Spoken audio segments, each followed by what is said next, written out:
Abavunaana musango gw'okwita omusuubuzi Henry Katanga kuliko omukyala w'emmuli Katanga, bawala babiri okuli Martha Nkwanza, Patricia Kakwanza, George amanyire ng'ono musawo, wamu ne yali omukozi mu maka gaabwe Otayi Charis.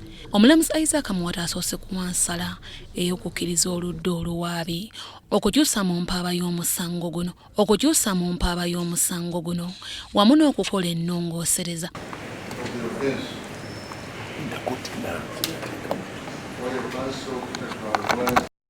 Verse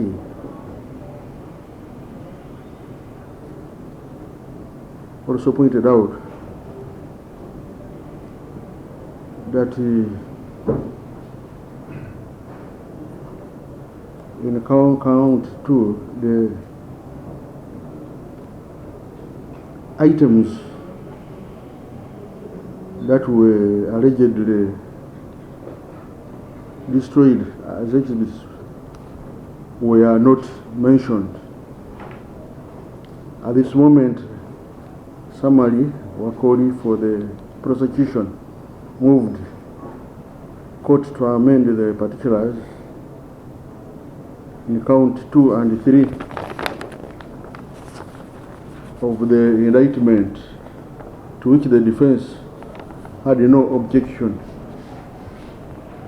When the prosecution amended or altered the charges as granted by court, they included new charges against A2, A3, A4, and A5, whereby they added A4 and A5 on count 2 and added the A2 and A3 on count 3, to which the defense objected. The prosecution were purportedly proceeding under section 50 and 51 of the Trial and Indictments Act. The defense objected on the grounds that section 50 subsection 2 of the Trial and Indictments Act provides for an exception for the amendment under section 50 of the Trial and Indictment Act to the effect that no alteration shall be permitted by court to charge the accused person with an offense which, in the opinion of the court, is not disclosed by the evidence set out in the summary of evidence. The defense also argued that it is misleading to say that you can amend charges at any time to include people who were never charged, that would be oblivious to the distaste of causing injustice or prejudice, that whatever is in the indictment for the people, for the other people, has nothing to do with the person who was not charged. And the committee for who were not charged and committed for trial, because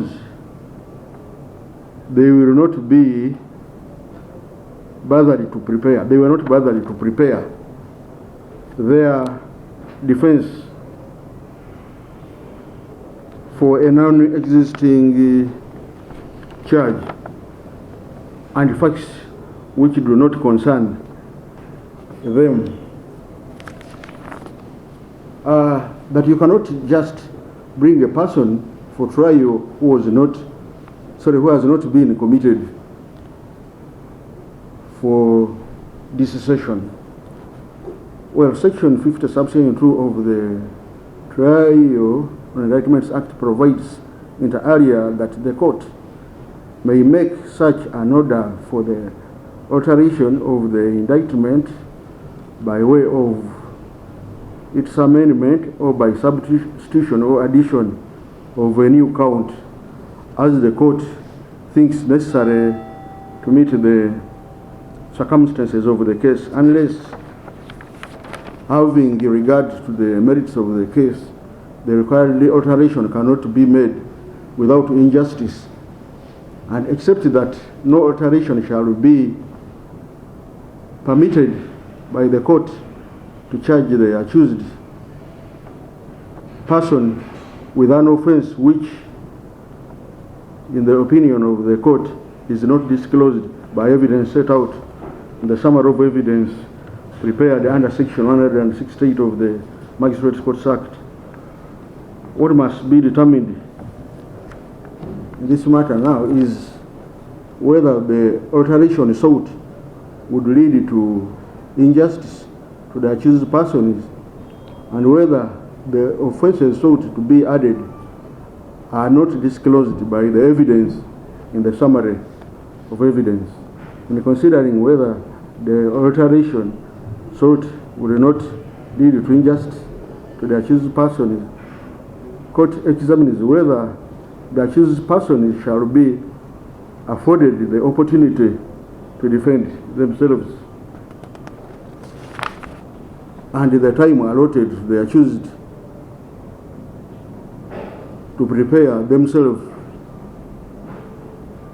also comes into play. In this case, it is at the beginning of the trial, and if the accused person need time to prepare themselves, they can be afforded the time to do so. As for the consideration whether the evidence regarding the sentence, the said offences is disclosed in the summary of evidence, the prosecution stated that paragraphs 23 and 24 of the summary of the case include the said evidence. On perusal of the said paragraphs, court is of the opinion that indeed the said charges are disclosed within the summary of evidence. Consequently, it is hereby ordered that the indictments be altered by adding A4 and A5 to the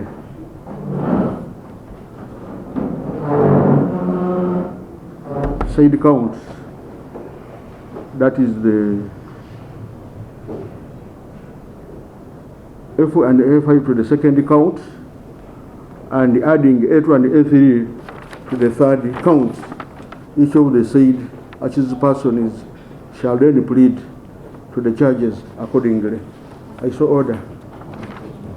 Bannamateeka bavunaana nga bakulembeddwamu Bruce Musinguzi basabye kkooti omuwaabi wa gavumenti Samali wa Kooli okuva mu musango guno olw'ensonga nti asuubirwa okubeera omujulizi w'oludda oluvunaanwa. Bannamateeka bagamba nti Samali wa Kooli yategeka ekiwandiiko ekyaleetebwa mu kkooti e Nakawa ng'ennaku z'omwezi 22 omwezi ogwa January omwaka gwa 2024 okusindika abavunaana mu kkooti eno. Ekyali kiraga nti obujulizi obugenda okwesigamwako bulaga nti Mole Katanga yeenyigira mu kutta bbaawe Henry Katanga. My Lord, our objection is derived from Regulation 9 and 10.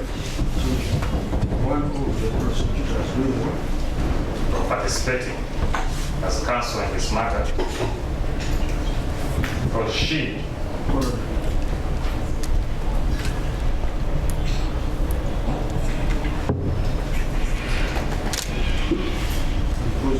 yes, is a potential witness, my Lord.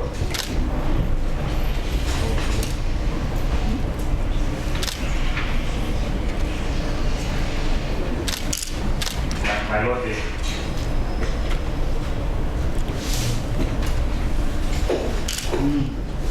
the prosecution attorney that we're talking about is Miss Samali Wakoli.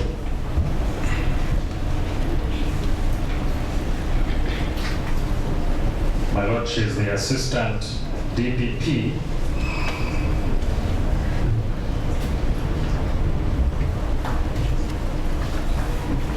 and my Lord, she's also the one. And my Lord, she's also the one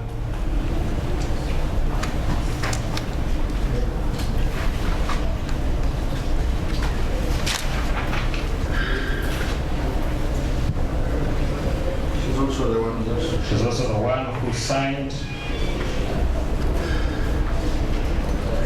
the indictment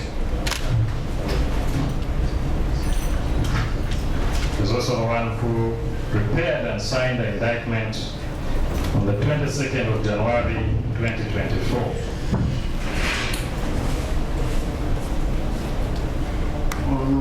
22nd of January 2024.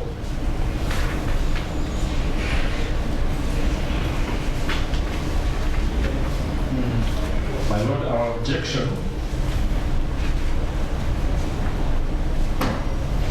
arises from Regulation 9.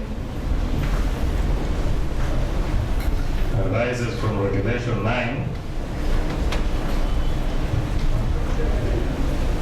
of the Advocates' Professional Conduct Regulations.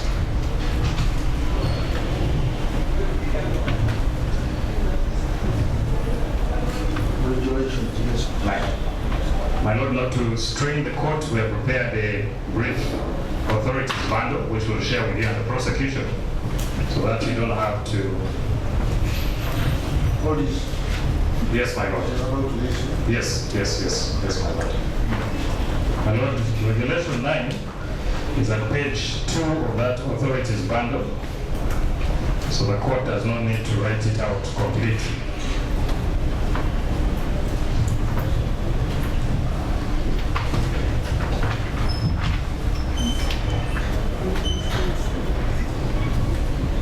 My Lord, the basis of our objection, my Lord, is that on the 22nd of January 2024,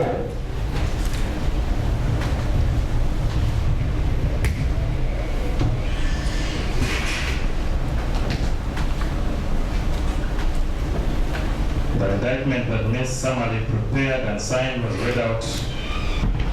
The indictment that Ms. Samali prepared and signed was read out in court.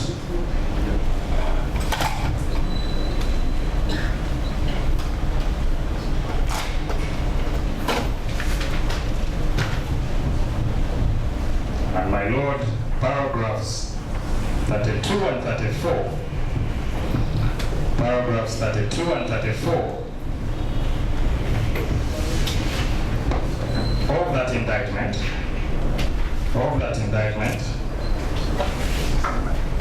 of the summary of the facts in the indictment,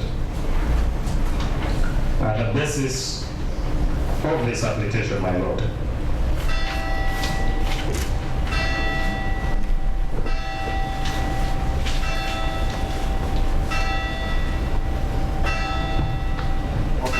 My Lord, paragraph 32,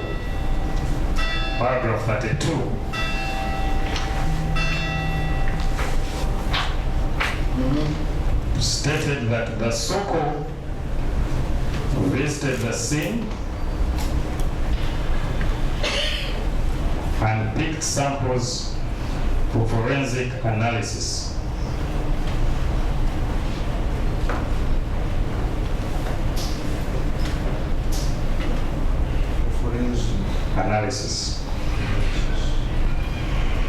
It goes further to say, on the DNA examination of the pistol,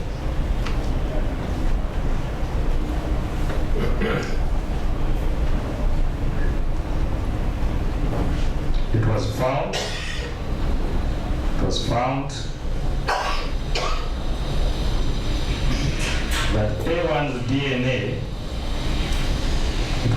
that A1's DNA was the most predominant on the trigger.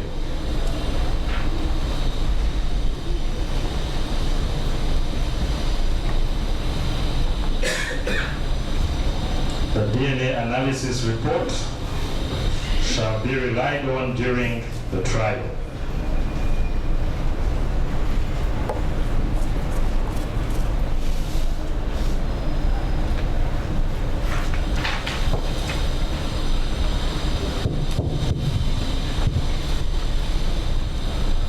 Paragraph 34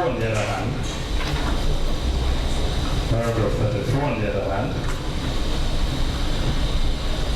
states that the residence of the deceased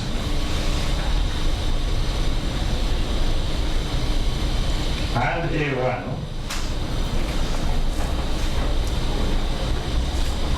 CCTV installation in and around the premises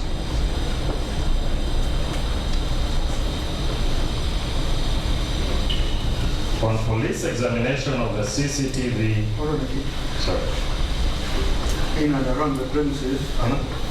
Full stop. Then on police examination of the CCTV system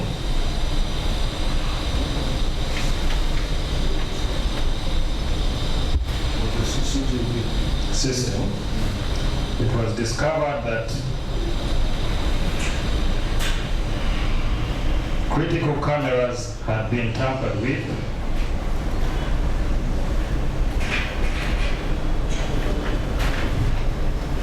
The CCTV report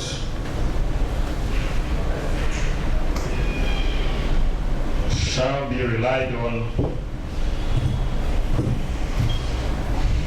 during the trial.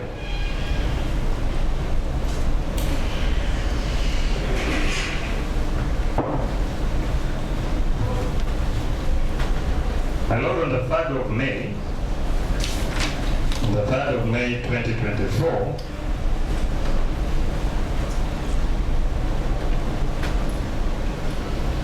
we were served with a DNA report. My Lord, on the 3rd of May 2024, we were served with a DNA report.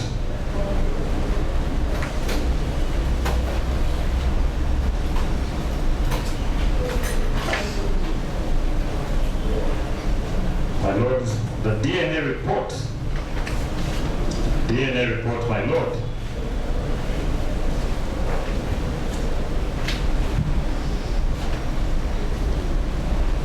at page 36, the DNA report at page 36,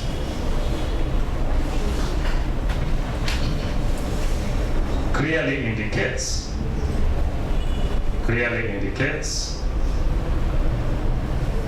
that it was prepared on the 30th. It was prepared and signed off on the 30th of April 2024.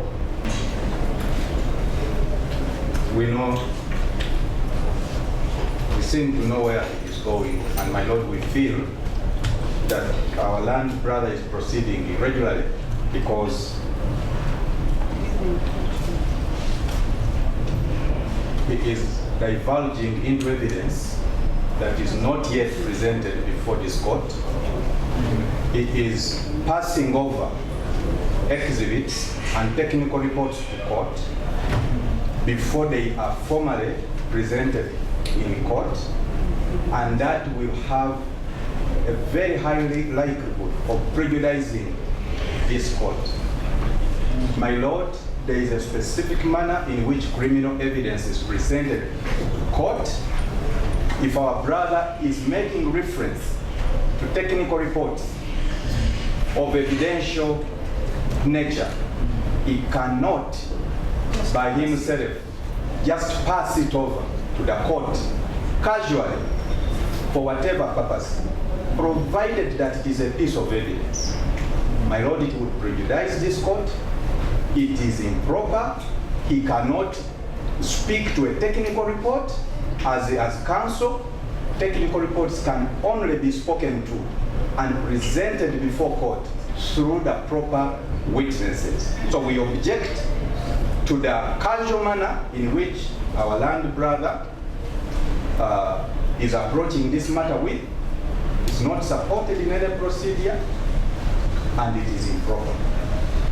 So my Lord, we even object to the mere passing over of our evidence, those technical reports, to court, because our land brother is not a witness to speak to those reports. My Lord, maybe just... You are referring to this one. Should be what? Should not be the prosecutor in this matter. Yes, my Lord. That is the subject.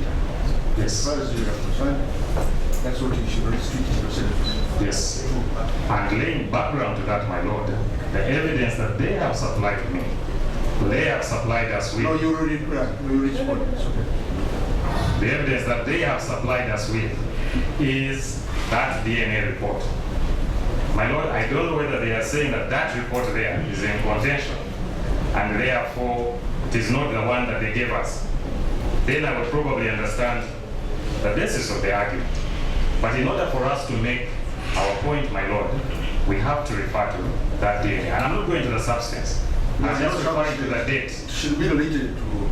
Yes, and that's all I'm doing. I just wanted to lay background to the date, when it was prepared, when it was formally signed, and then I make my point. Yeah, okay. I'm sorry, my lord, our brother cannot pass over evidence to court under the guise of laying a background. My lord, we even object, I wish it didn't cross to court. I hope it has not crossed to court. My lord, this is a criminal litigation. Evidence is not passed over to a court casually. So, to the extent that our brother wants to rely on a piece of technical evidence, he can only do so through the right procedure, as well known, my lord, through the authors, through the persons competent to pass over that document to court. We object to counsel turning into a witness to speak to a technical report and passing it over to court. Let me pursue the subject. Most of that. But you see how, you know how... Maybe My lord, that was very specific to the page 36. Okay. The court doesn't need to go into too much of so it. on the 30th of April 2024, The 30th of April 2024 was served with the DNA report. who was served? The defense, my lord, Okay. We in will the serve. period of disclosure. Somebody will what? Sorry, 3rd of May was served with the DNA You report. wrote about that. Okay, so Then we 30th, went down to 30th April. 30th April is the date that the report was prepared and signed. Okay, this is it. The day that the DNA report was prepared and signed, my lord.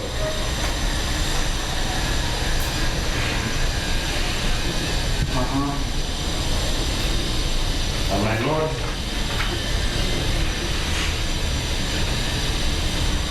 the reason that we want, on that basis, my lord, the reason that we want Ms. Samari Wakoli to appear as a witness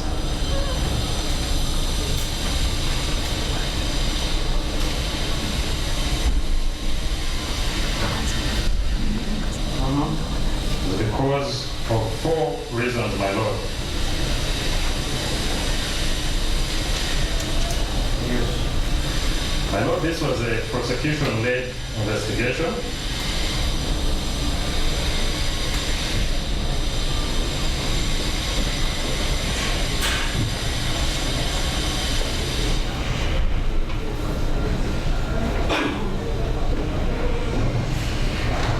My lord, this was a prosecution-led investigation. At the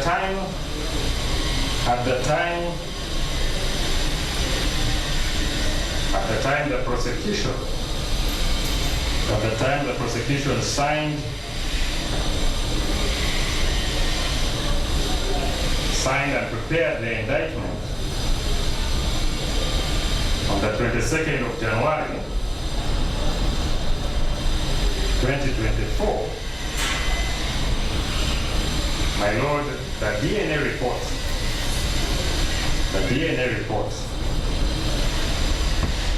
which is the basis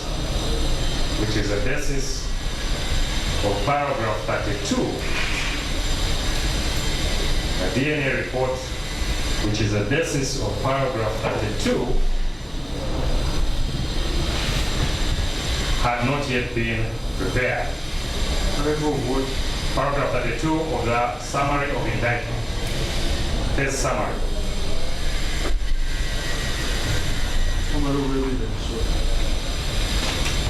So by the time summary prepared the case summary on the 22nd of January, my lord, that DNA report, that DNA was not in existence. That is what? However, that DNA report, my lord, however, her case summary, my lord, my lord,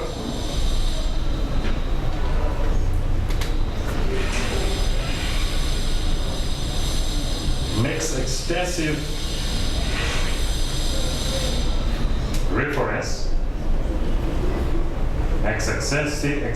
reference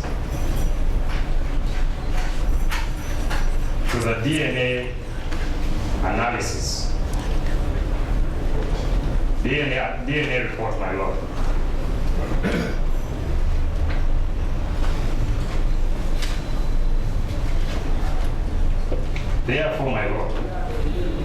Therefore, my lord,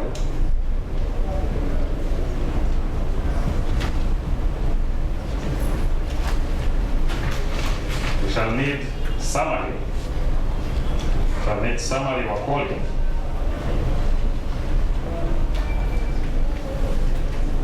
come and address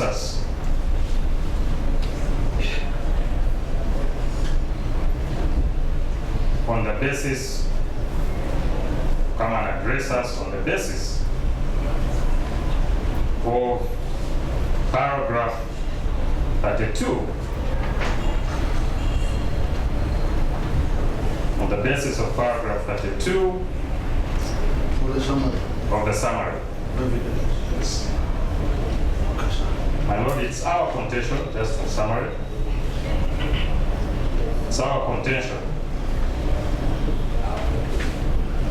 that there's a great likelihood, my lord,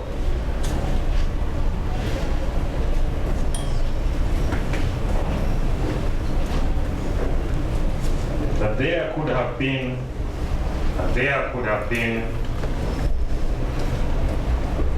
a prosecutorial bias. There could have been prosecutorial bias, my lord,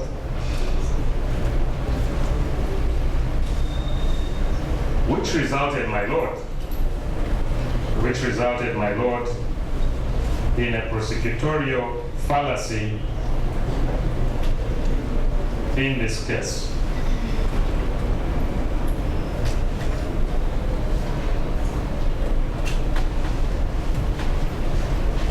And therefore, my lord, would need her.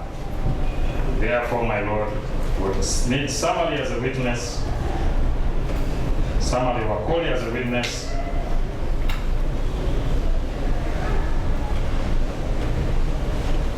come and explain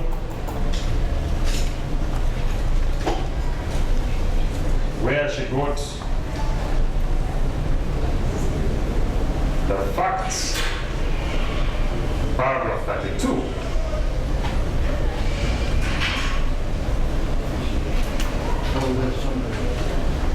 Paragraph 32 of the summary of the indictment. Yet, my lord, at that time, the DNA report did not exist.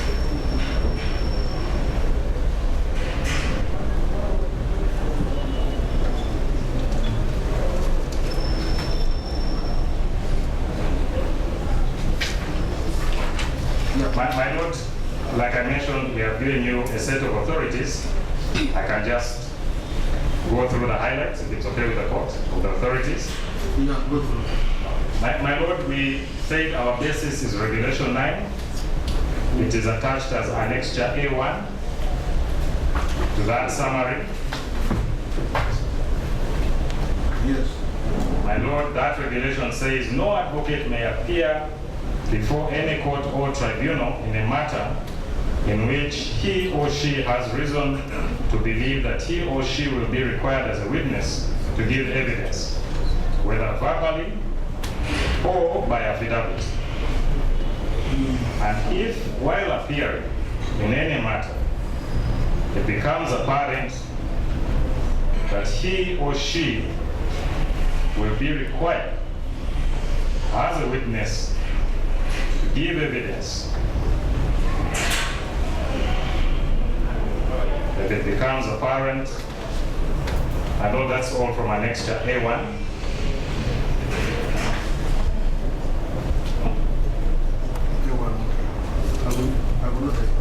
Yes. He or she shall not continue to appear except that this regulation shall not prevent an advocate from giving evidence, whether verbally or by declaration or affidavit, on a formal or non-contentious matter.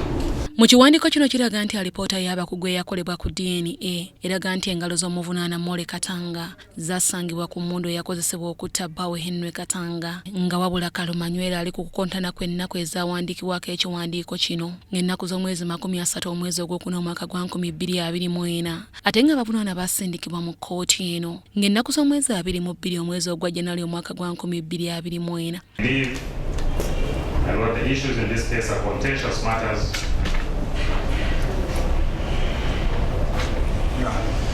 That there are issues that go to the root of this case.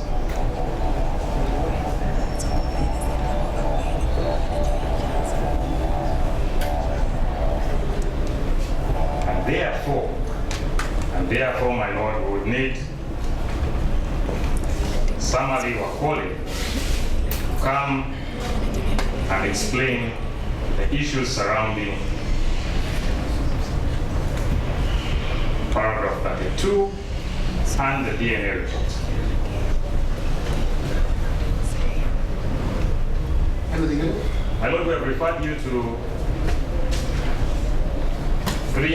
4 other cases, my Lord. My Lord, the first one is a Supreme Court decision. See, what are the cases? My Lord, it is Uganda Development Bank. Uganda Development Bank against Kasiri Byarhanga and Company Advocates. My Lord,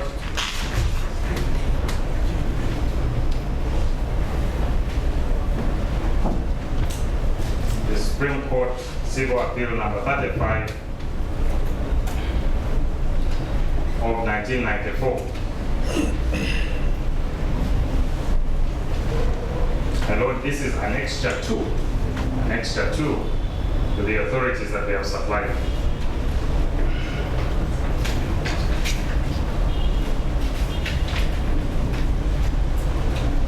Annexure 2.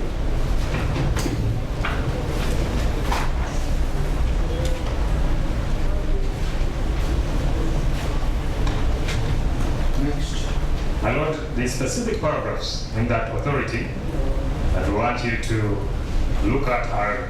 Can you highlight them? Yes, my Lord. Then you continue to the next one. Okay, much obliged. My Lord, the next authority, this is Commonwealth against Terry Peterson. Commonwealth against Terry Peterson. Terry Yes. Peterson. Yes, my Lord. My Lord, this is at annexure B of our list of authorities, my Lord.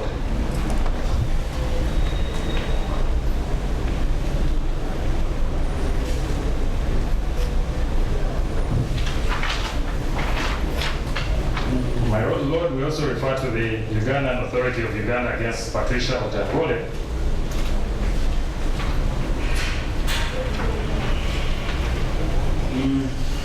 Which interpreted Regulation 9. My Lord, that was a criminal case. It's at annexure C.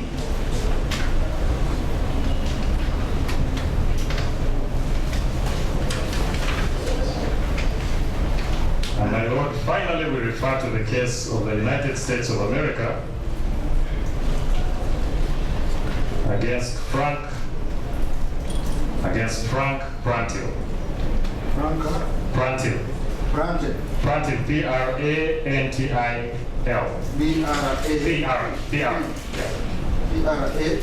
N-T-I-L. My Lord, that is at Annexure D. But my Lord, that case there, specifically that United States, the one at Annexure D, explains that the service that both the court and the defense have when prosecution should have been witnesses. And that's exactly what we want to prevent. My Lord, on that basis, we would ask that Ms. Samali Wakoli accuses herself of this case.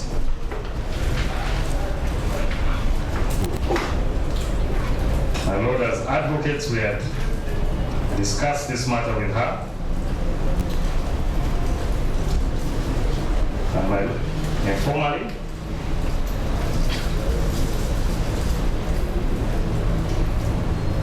and therefore, my Lord, she had ample notice that would raise it.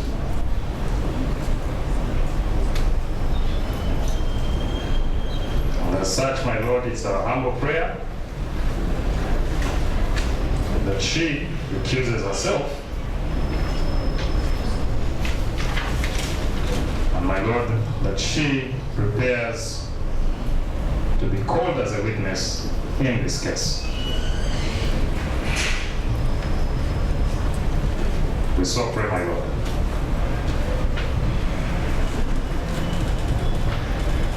nga basinziira ku nsonga eno bannamateeka bano babuusabuusa ekiwandiiko ky'omuwabi wa gavumenti Samali Wakoli gwe balumiriza okuba nga alina kyekubira mu musango guno. She is also compellable.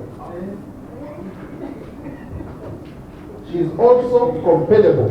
And my Lord, she is not, my Lord, it is not a question of finding someone on the street. And now this is the last point. Don't mind. I'll respond actually to Mr. Mwaganya. Mr. Mwaganya argued. Yes. Mr. Mwaganya, my Lord, argued that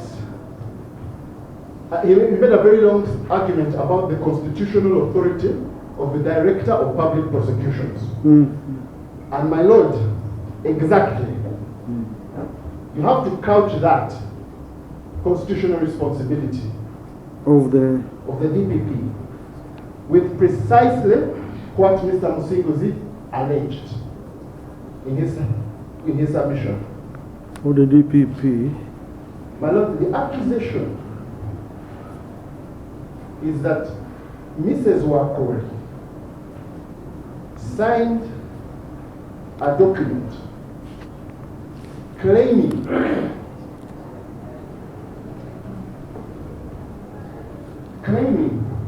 my Lord,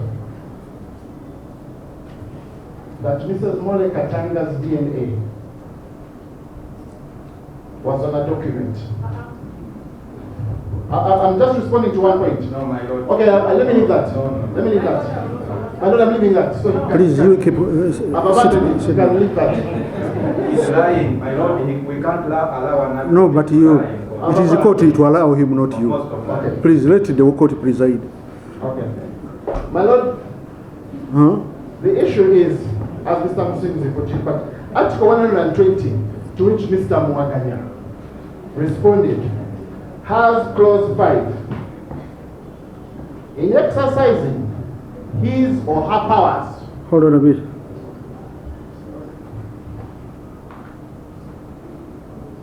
Has he? What? Article 120, clause 5 of the Has clause 5, yeah. which says, and I quote, in exercising his or her powers under this article,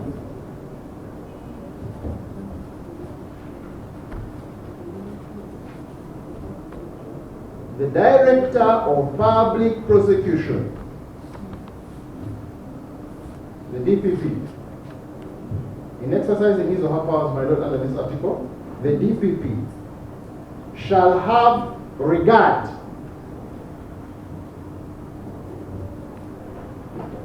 the public interest.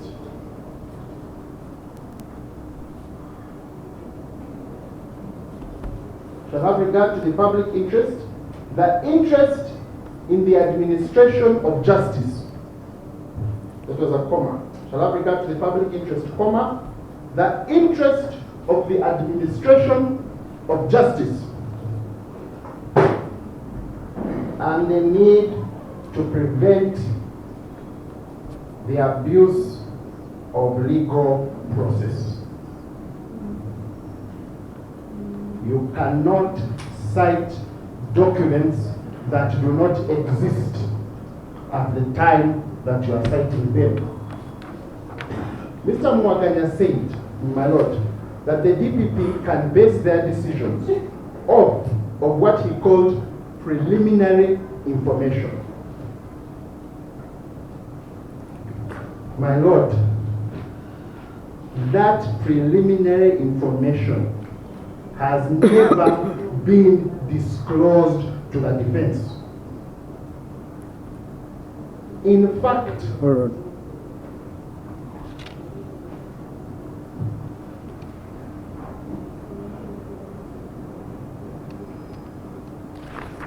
okay, continue. Has never been disclosed to the defense. For a prosecution to be based on something that remains hidden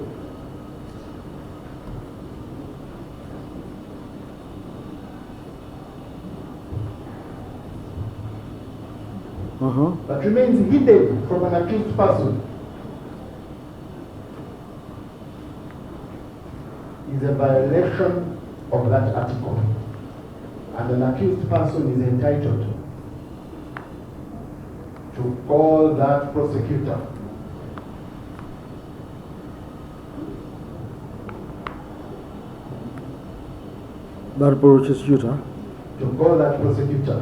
to hold up a Bible and tell us where she got her information from. She is knowledgeable, she is competent, she is compellable, and A1, A2, A3, A4, and A5 require her in that dock because they have A1, A2, A3, A4, and A5 require her in that dock because they have some very interesting questions to ask her. But I'm going to just summarize in a sentence.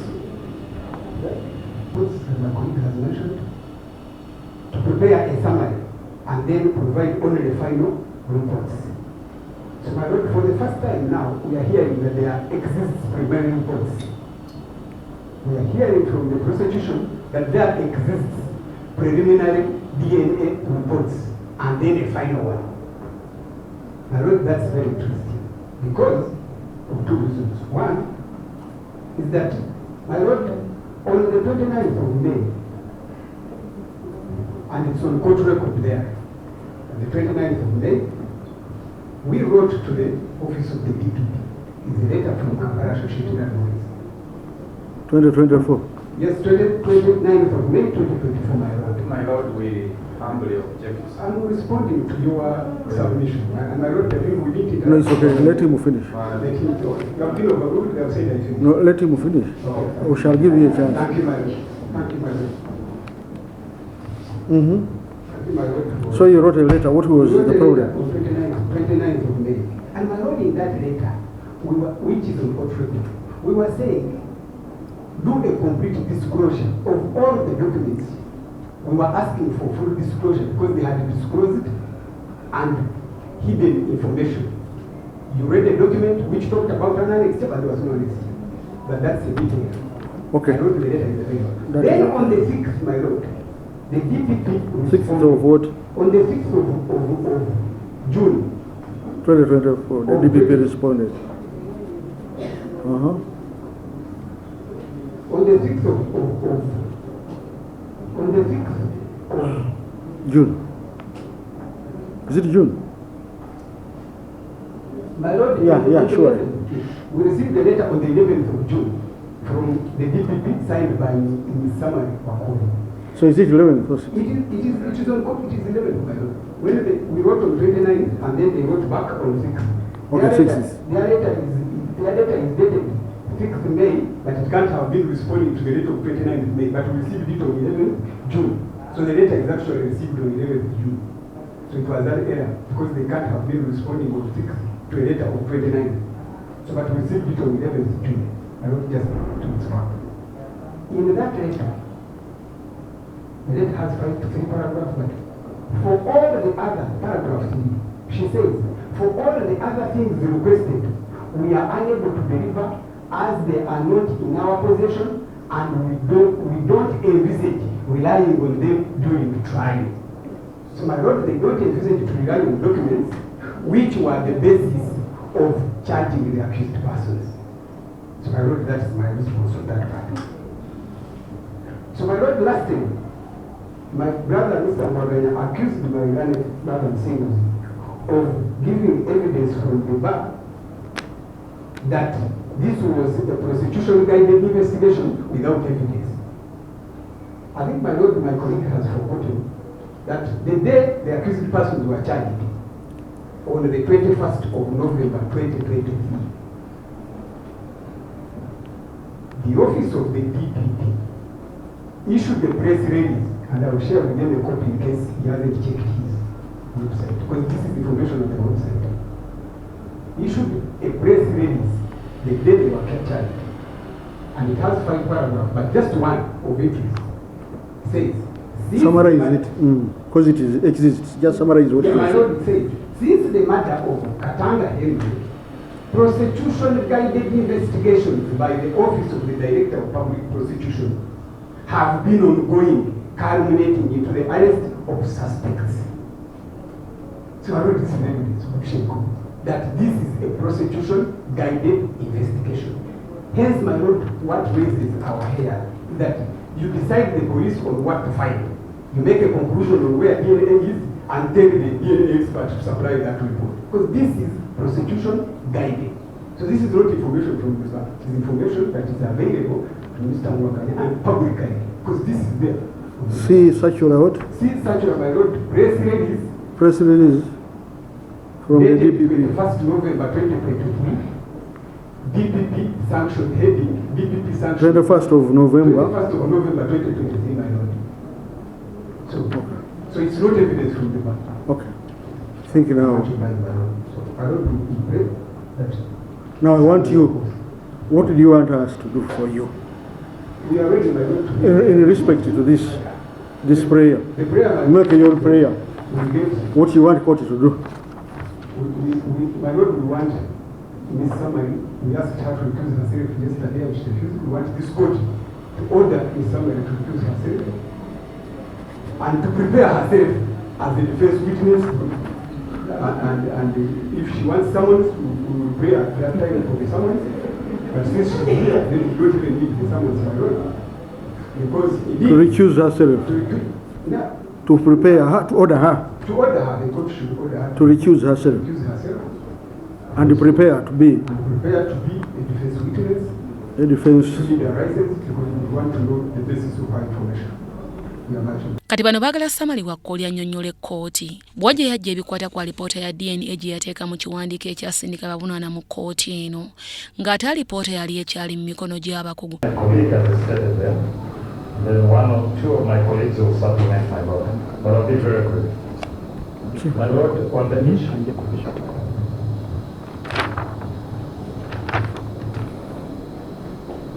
My lord, on the issue of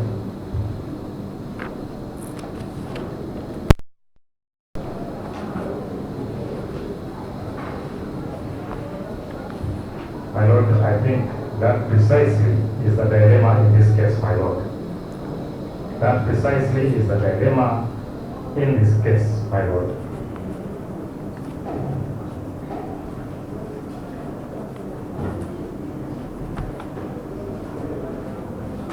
My lord, a pleading is based on facts. A pleading is based on facts and information that was given by a client.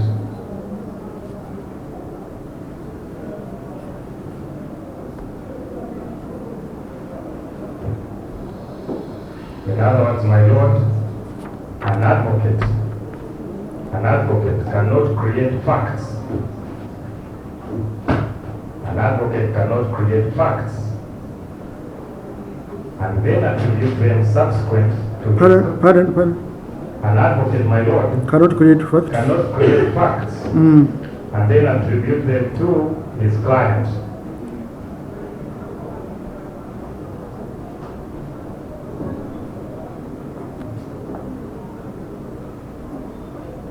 Okay. My lord, just to close that point, my lord, what we are dealing with in this case,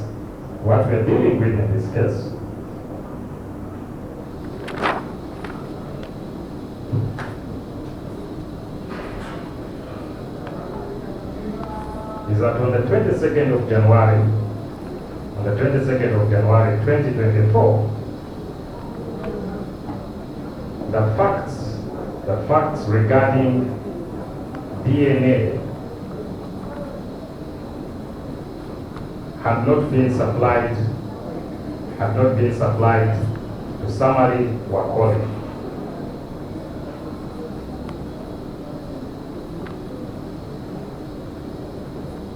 These facts were only supplied, my lord, these facts were only supplied on the 30th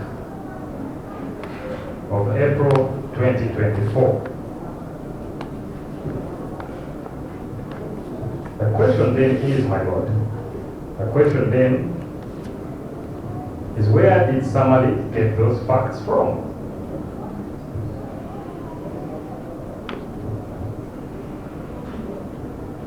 Did she dream the facts? And now the DNA report is manifesting them?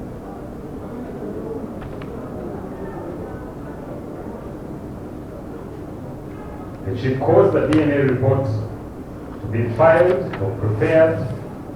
Did she cause the DNA report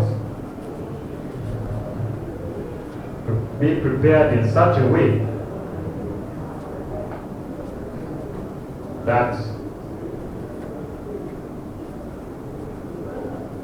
it met the pleading she had drafted 3 months ago?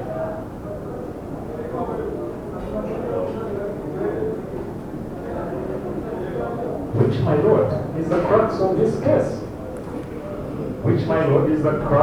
case? The crux of this case is that the prosecution had facts before evidence. The prosecution has? The prosecution had facts before evidence. The facts. Before evidence regarding those facts had ever been supplied.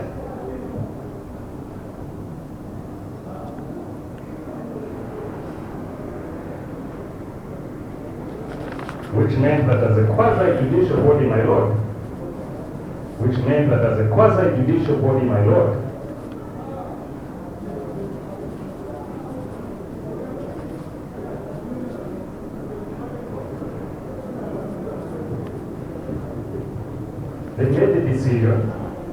they made the decision to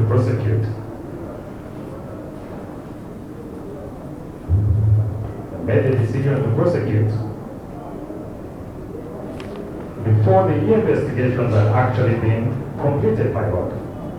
Mu kwanukula oludda oluwabi nga lukulembeddwamu Jonathan Muwaganya lusabye kkooti okugoba okusaba kwa bano bwe bategeezezza nti kugendereddwamu kumalira kkooti biseera era nti tekuli mu mateeka. For what counsel called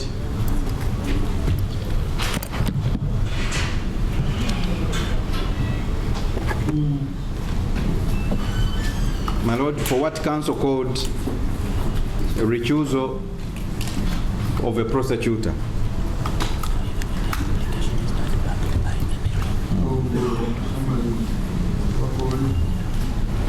Or the recusal of the prosecutor in the names of Ms. Summary Wakoli. We are ready to proceed. My lord, under Article 120, Sub-Article 4A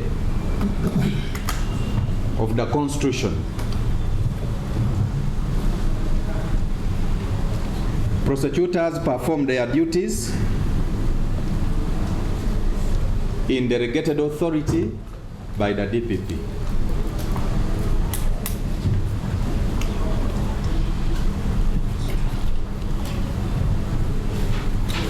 My Lord, by Article 120, Sub-Article 3,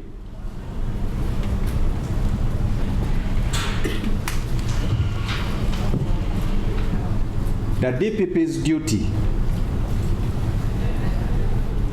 is to, among others, institute criminal proceedings against any person or authority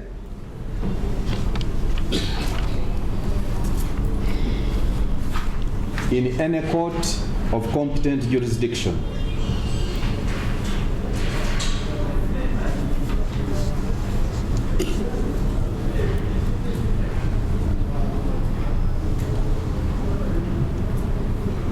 For offenses triable by the High Court,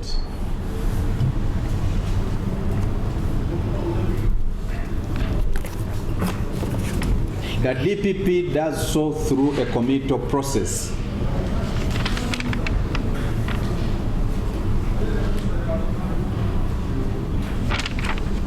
Provided for under Section 168 of the Magistrates Courts Act.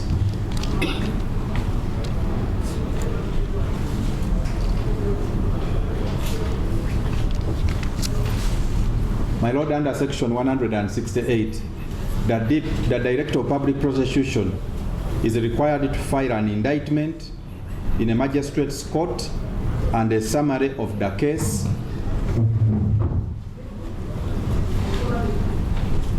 under that section. The DPP is required to file an indictment and a summary of the case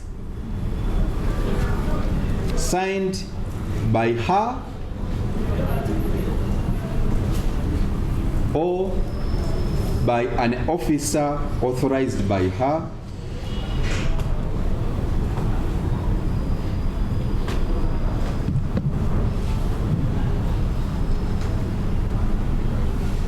in that behalf, acting either in accordance of her general or special instructions.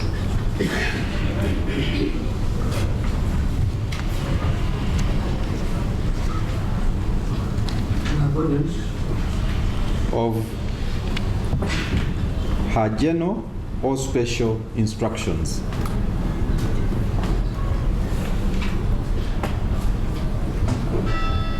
So, my Lord, an indictment and a summary of the case in a criminal case is a pleading.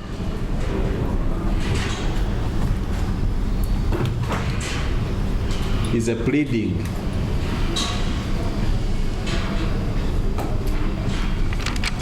It is not evidence to be relied on.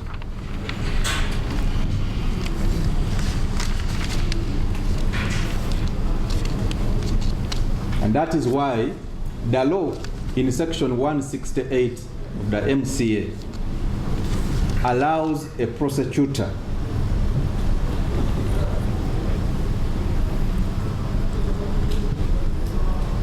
to participate in its preparation.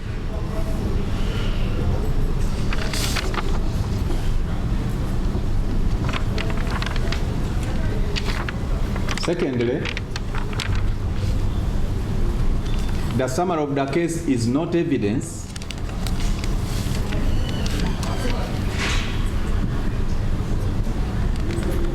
That is the reason why prosecution is required to summon and lead witnesses to prove its content. My Lord, the content of the summary.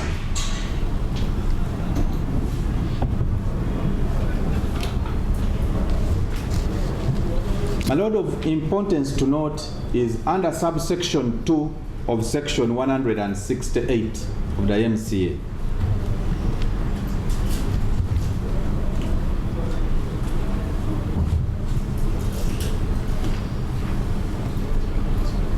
It is required that the summary shall contain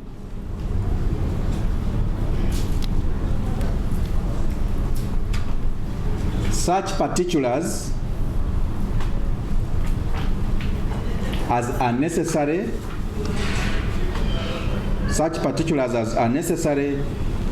to give the accused person reasonable information.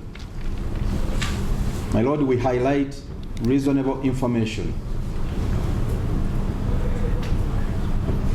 as to the nature of the offense with which the accused is charged.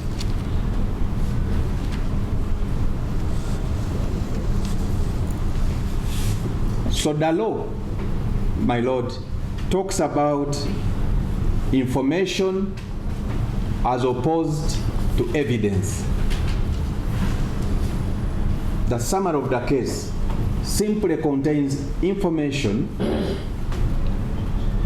and not evidence.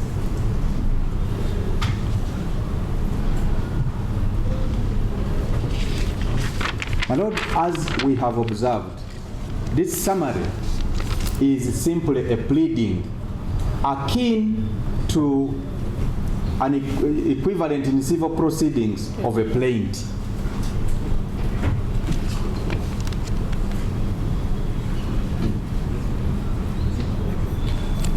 That is the reason, my Lord, the law allows the prosecutor, or in this case, the state advocate, to prepare it, sign it, and file it in court.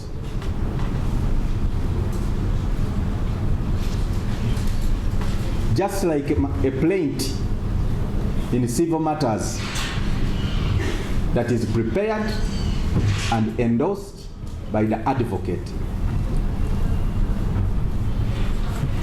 So, the mere preparation of a summary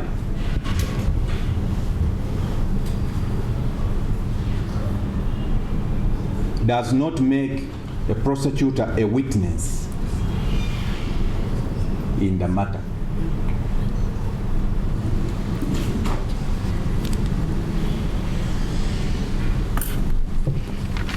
We submit that Regulation 9 is inapplicable to state attorneys.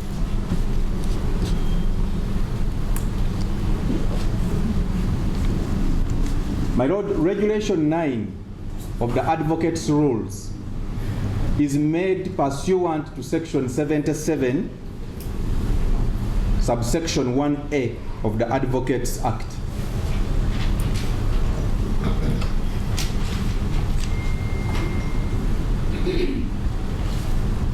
My Lord, that act governs relationships between clients and advocates.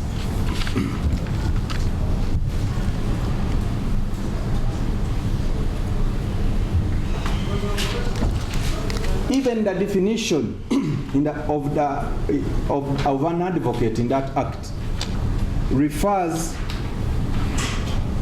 to a person whose name is entered on the roll of advocates. State attorneys are not enrolled advocates and are not governed specifically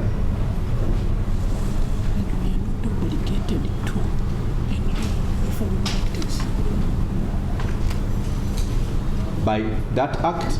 In fact, my Lord, we are not under obligation to enroll as advocates. State attorneys are not specifically governed by the Advocates Act. We are not under obligation to enroll as advocates before we practice.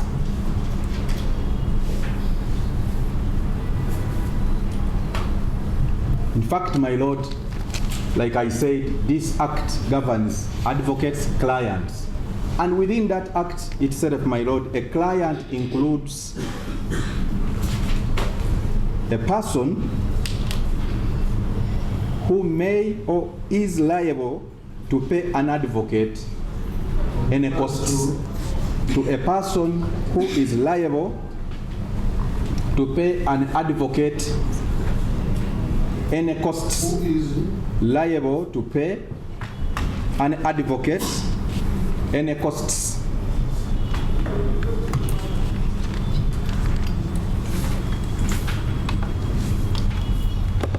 My Lord, prosecutors are constitutional agents of government.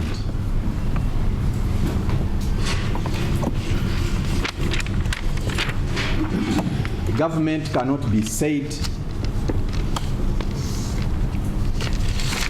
to be a client liable of payment of costs to prosecutors. So clearly shows that we are not governed by the law. Yes, the principles, probably yes, but not the law. But my Lord, be that as it may,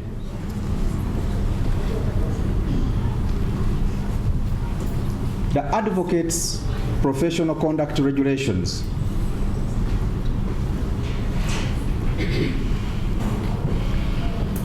subject advocates to the law counsel for which the DPP, for which the office of the DPP is not a subject.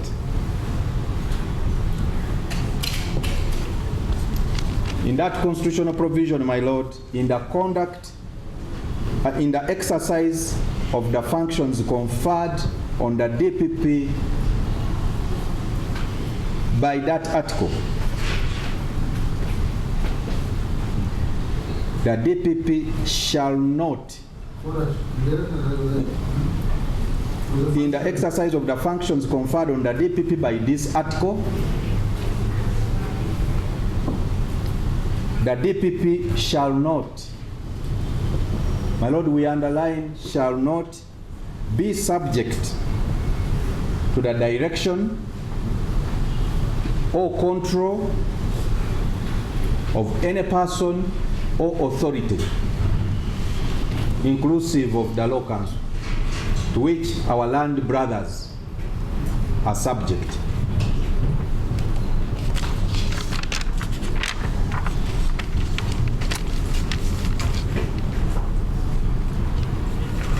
Therefore, Regulation 9 is inapplicable.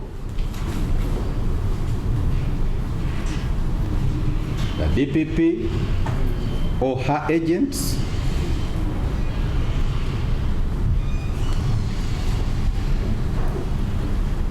it is quoted out of context.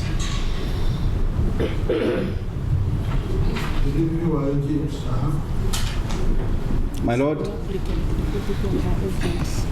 Regulation 9 is inapplicable to the DPP or her agents, who include Ms. Samari. That regulation, with due respect, is quoted out of context.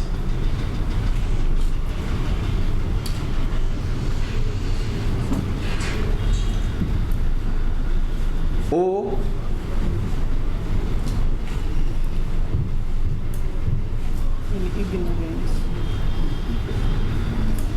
in ignorance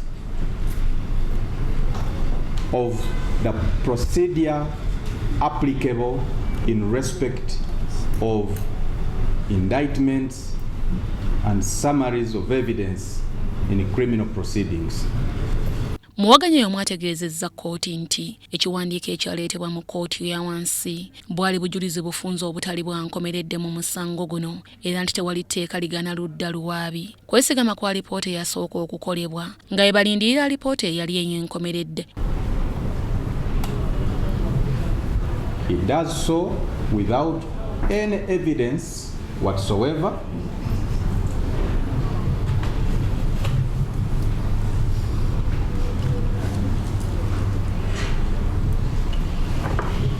And with the greatest respect, his submissions I think picked from a website are simply from the bar.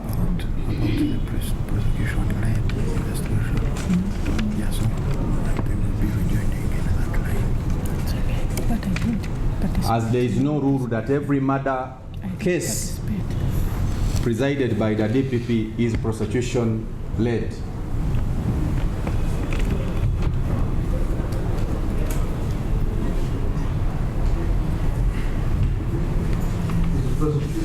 Led or guided.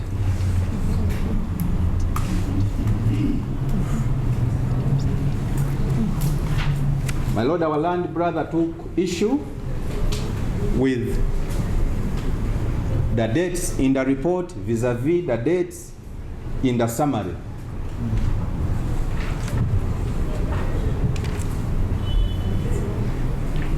Investigations are progressive in nature.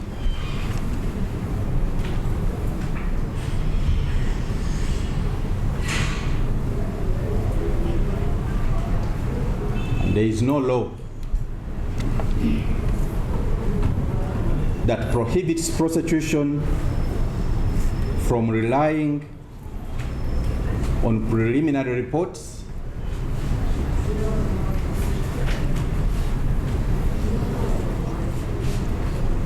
in the preparation of the summary.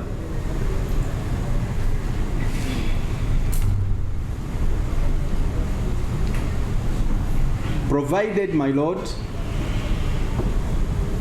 that the final reports to be relied on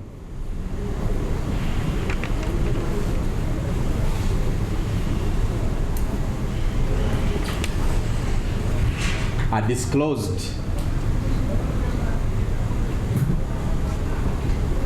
before prosecution, before trial, my Lord.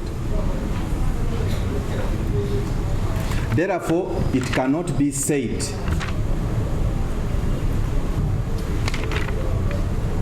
that a prosecutor who participated in the preparation of the summary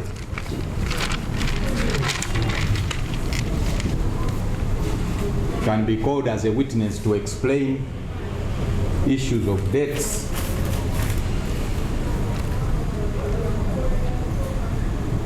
etc. in the summary. In any case, my Lord, issues of dates or related facts in the summary. In any case, my Lord, our brothers kept. So, my Lord, we assume that they meant witness for defense, because certainly we don't need her as a prosecution witness.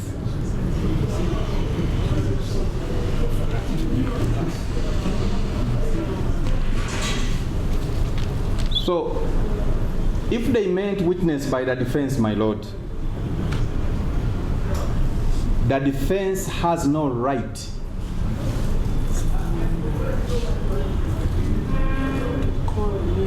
to summon any person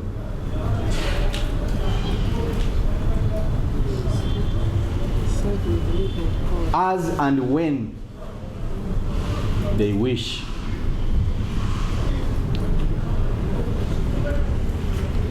Their right to determine who should be a defense witness is restricted by Section 75 of the Trial on Indictments Act,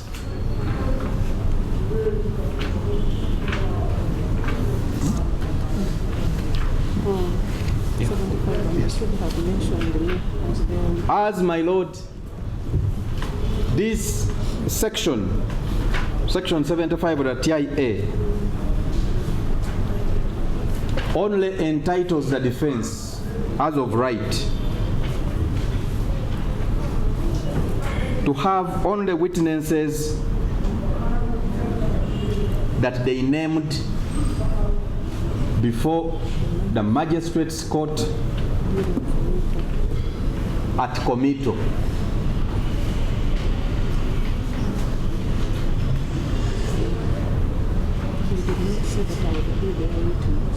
My lord, there is no evidence of even any insinuation of the remotest kind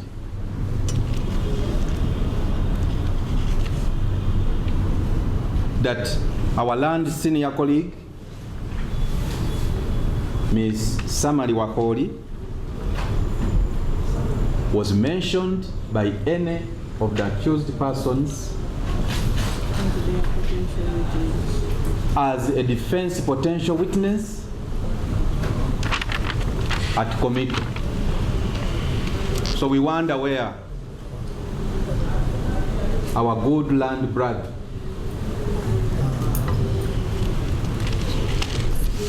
gets the imagination that he can just wake up and wish. Authority marked A2.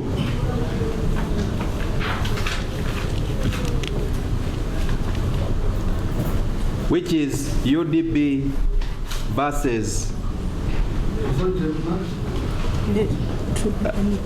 annexure 2, A2. They marked it A2, annexure A2. My lord, which is UDB, Uganda Development Bank versus Kasirye bya Ruhanga and Company Advocates. It's a Supreme Court. Supreme Court.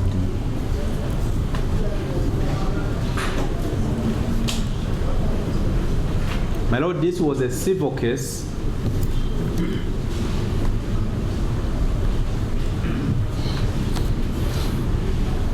where the Supreme Court dealt with a matter in which an advocate had deposed an affidavit.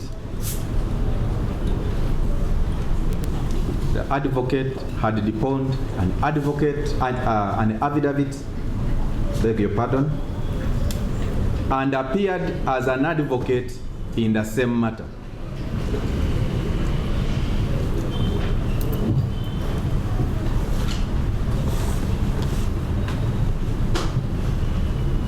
Your Lordship, an affidavit is evidence and clearly distinguishable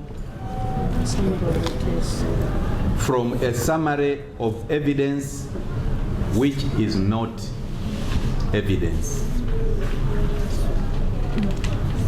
And it is sworn. It is even made on oath. An affidavit is made on oath. A summary of evidence is not. So this authority is distinguishable and completely inapplicable in our circumstances.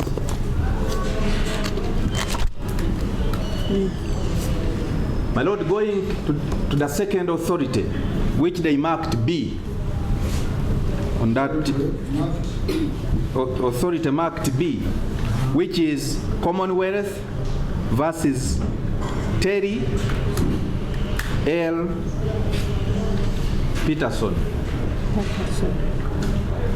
Patterson.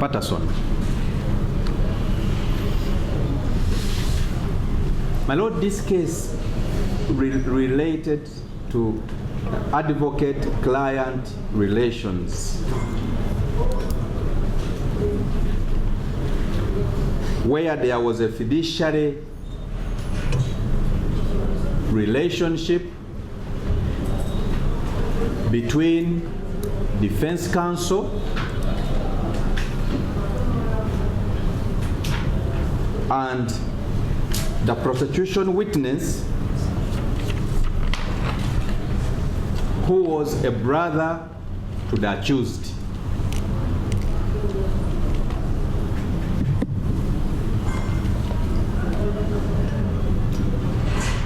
And in this authority, my Lord, the court held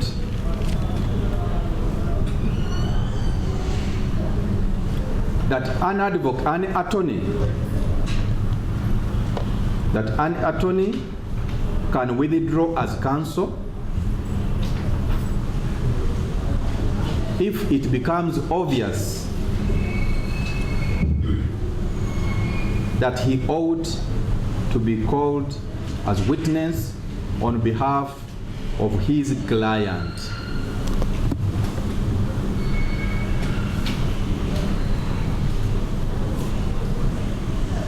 My Lord, in our circumstances, there exists no advocate-client relationship between Miss Samari and any of the accused persons.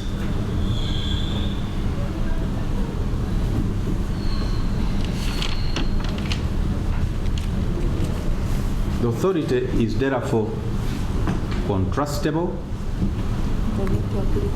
and not applicable to our facts. My Lord, the third authority, supplied as Annexure C,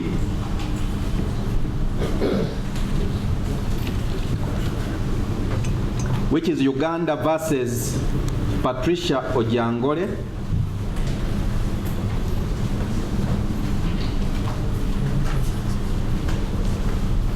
my Lord, this was a private prosecution where the summary of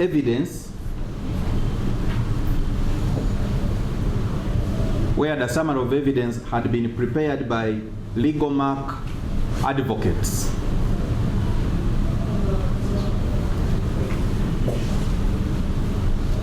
who were former lawyers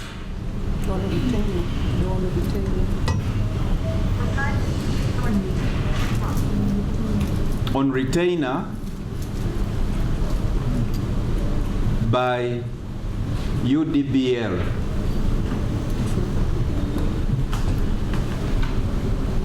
Where the accused person was the CEO.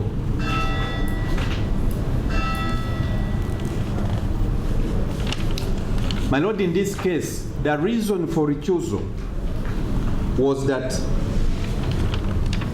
there existed a conflict of interest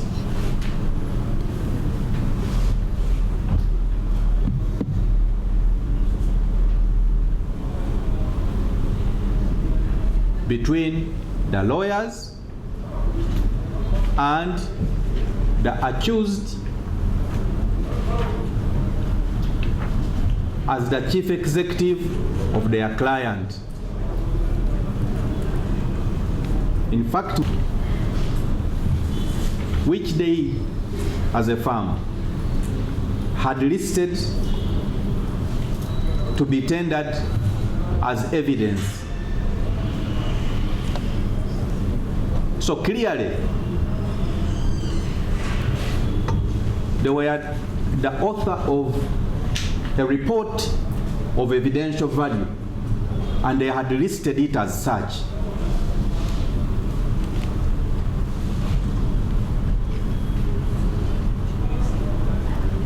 My Lord, in this case, and as repeatedly said, a summary of evidence is not evidence, or a report to be tendered in a criminal trial.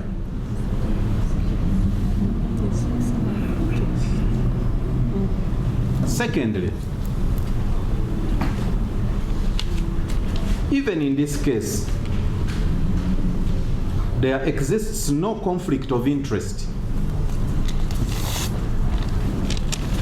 of an advocate-client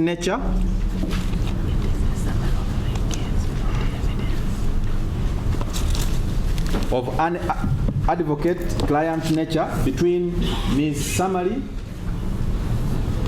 and accused persons.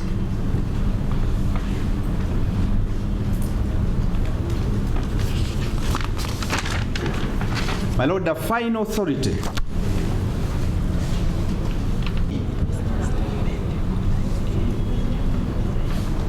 is the case of the United States of America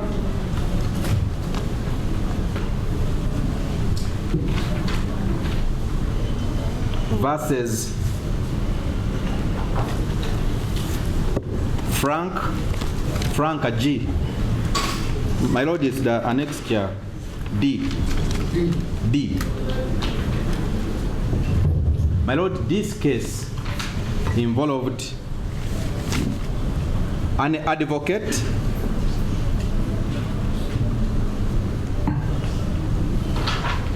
who was charged. It has no legal basis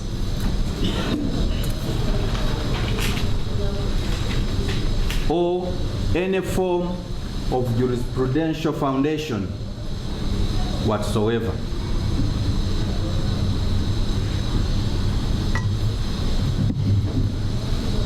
My Lord, we invite you, your Lordship, to dismiss it.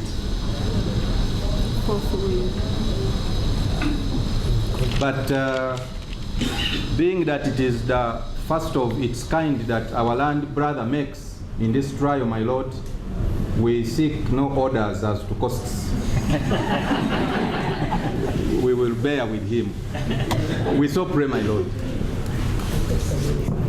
Muwaganye naliko kyannyonnyodde ku kontana kw'ennaku eziri kwa lipoota ya DNA na lipoota eyasooka okukolebwa mu kkooti. My Lord, Counsel quoted paragraph 32 and 34 of the summary. Paragraphs 32 and 34 of the summary. My Lord, those paragraphs dealing with CCTV, DNA reports, CCTV and DNA reports. My Lord, we submit that each of these paragraphs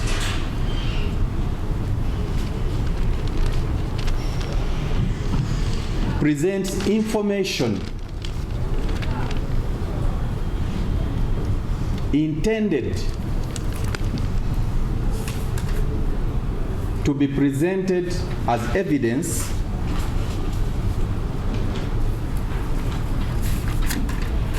in the respective reports by the respective witnesses.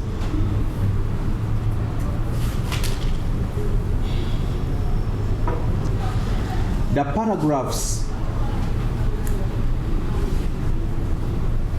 quoted, my Lord, they make reference to the persons that authored those reports.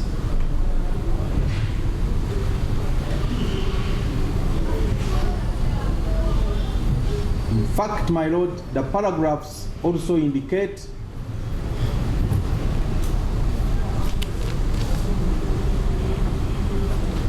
that the SOCO, DNA, and CCTV experts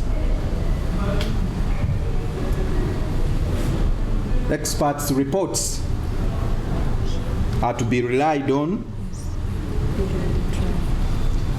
as evidence, and it follows naturally that the authors, my Lord, will be called as witnesses.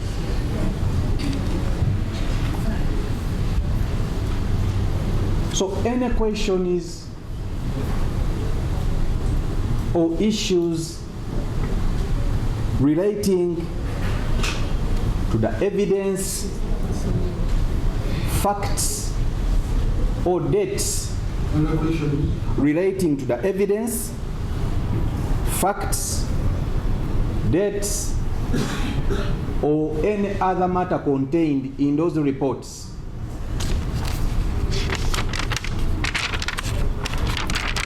will be explained by the relevant witnesses, and certainly, my lord, certainly not the state advocate that drafted these pleadings.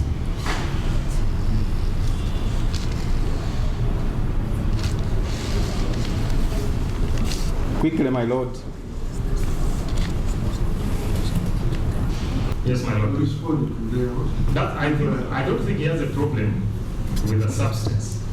His problem is more of style. I don't think he's saying that I'm rejoining to facts that weren't mentioned earlier. His problem is that. No, but once you mentioned them. Yes, my lord. And you stated actually this one, but this time you say you referred to the committee, because my colleague was saying at committee. We. But that's when you refer to the committee now. Yeah. But my lord, committee, the explanation, my lord, there was that. If you find that the point is already made. Why go back to it? Just respond. At the time of committing our clients, at the time of committing our clients, the DNA report did not exist. My lord, I will just briefly deal with the authorities. The committee we are Very mentioning the DNA report. It is a summary of the case. Okay, my learned colleague will take over. Lord, I'll just take My lord, 5 minutes. my lord, just a minute. Just a minute. You can join in after. No, my Let them lord. complete. I just wanted something small. We came with witnesses who we have unfortunately kept here for 2 days. Yesterday, Omulamuzi Isaac Muwata ataddewo olwanga 9 omwezi ogw'omusanvu omwaka gwa 2024 okuwa ensala ku nsonga zino nga kkooti tennatandika. Mutonyi Sharon, Tabbu Consulate ne Simon Okong balayiziddwa okubeera abaabuzi mu musango guno. Omuvunaana Mole Katanga addiziddwa ku alimanda e Luzira.